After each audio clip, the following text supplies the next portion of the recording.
G'day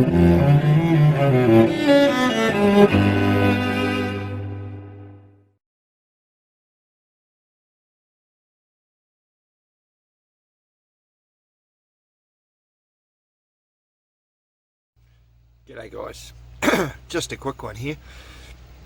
I was sent today a link from TV3 showing, well, not from TV3, about TV3, and they're promoting some local Waiata kids and their hopes and dreams for the future.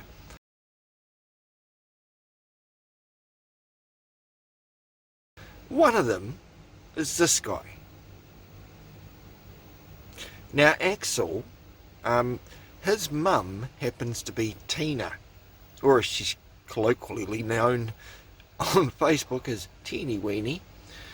Now, Tina is the lady that, along with the police, stole Paula Johnson Gray's children.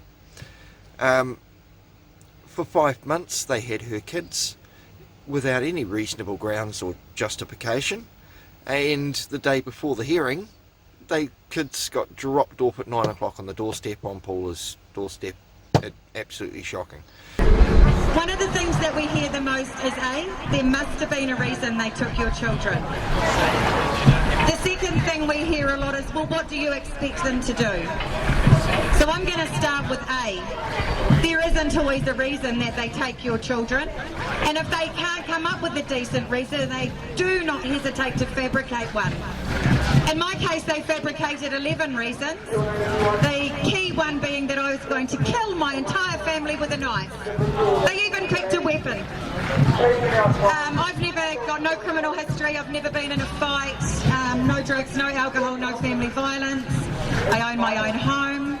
And they soon realised their story was so far-fetched and not a single person was going to believe them.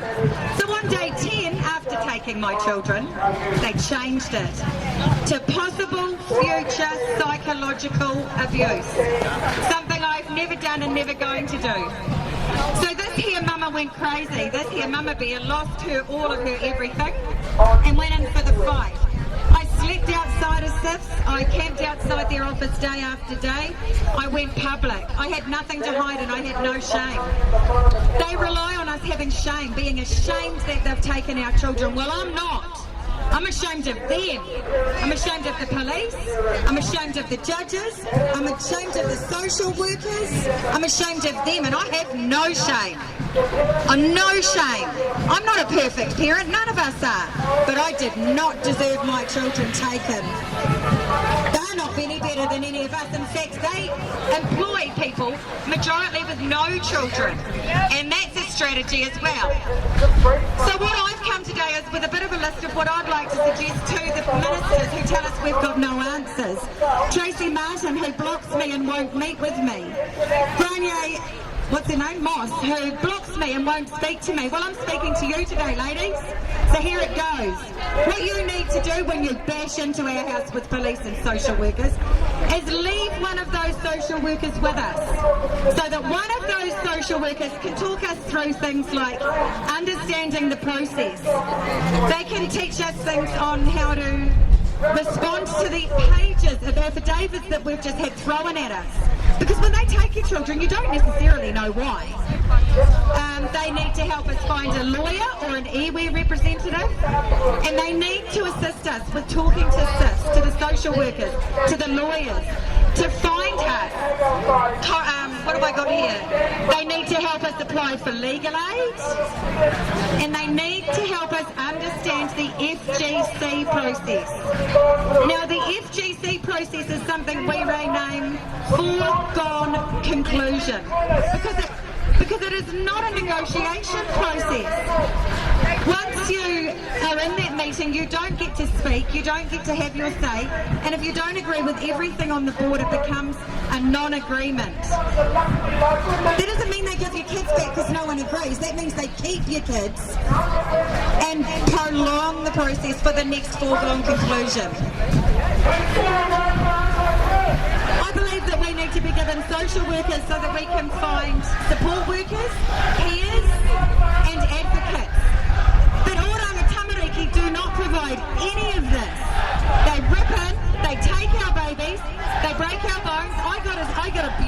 when they took my children, physically.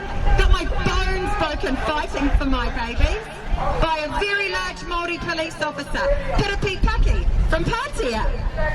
And he displaced my clavicle and ripped my rotator cuff. I was a 50-year-old woman who's never ever been in a physical fight.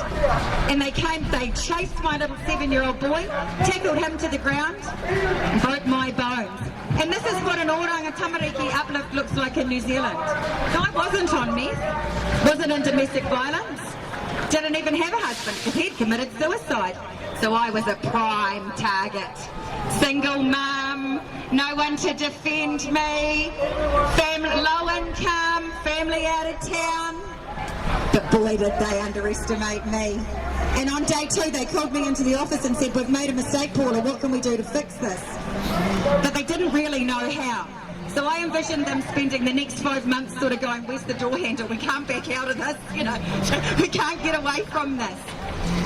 So what they did is they spent 5 months abusing my children. I never even got a single phone call. Not one, didn't know where my kids were. They weren't with family. That's a big lie too. I've got 1,000 family members that could have taken them. And then suddenly after 5 months when I was meant to go to court, they decided Paula's got a whole heap of evidence against us. We've fabricated psychological reviews. We've lied and perjured 11 times. We better not let this lady in front of the judge. So on my day of court, when I was going to expose them, they handed my babies back. They dropped them off on my doorstep at 9 o'clock in the morning, and I have never, ever seen SIFs again. They've never once checked on my children. They've never once checked on me. They've never given me any wraparound services. Now remember, for 5 months I wasn't even allowed to speak to my kids. They were hidden up in the Waikato on a station on a farm with a childless 60-year-old couple, and suddenly they were dropped off on my doorstep. No day in court. And this is what our family court system looks like. So if you think that SIFs only take children from people on meth, think again. And if you think that SIFs only take children from people in domestic violence, think again. And if you think that SIFs only take children from parents that neglect, think again. And if you think you couldn't be next, think again. Because for 47 years, and 27 of those raising my children, my big girl's nearly 30. I didn't know this happened.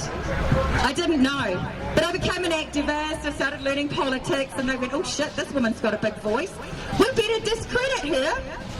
What better way to discredit someone than to take their children? Because who believes the SIFs, mum? They don't take kids for no reason, after all. So I've got it in writing now, yay, from SIFs. It says, it has now been adjudged we had no grounds to uplift Mrs. Gray's children from her care. So I challenge anybody to look me in the eye and say they have to have a reason, because I've got it in writing they had no reason.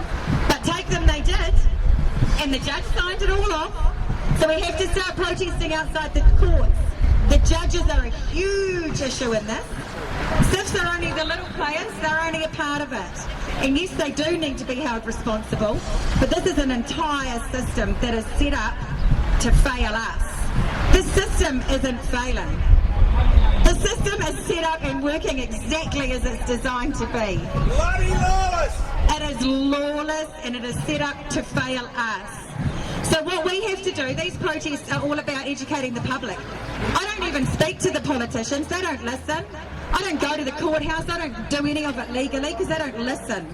I want to educate the public that any Joe Bloggs, anyone, can have their children taken if you just upset the wrong person. I've got it in writing they don't need evidence. I've got it in writing they don't need proof. So what that other guy said before about sharing your success stories is really important so we can build up what worked for us. Protesting works. I protested alone. I slept outside the office. You don't need numbers. I did it alone and I won. Protesting works. Never ever agree with them. Don't be sweet to them. Don't smile at them. They are not your friends. Protesting works. So get up, unite, stand together, and let's take this corrupt system to the ground. So, yeah, you can imagine Paula's not really fond of Tina. But what really got me is not only was I sent a link of TV3's thing, but I was also sent a snapshot of this young chap Axel and a text message that he sent to Paula.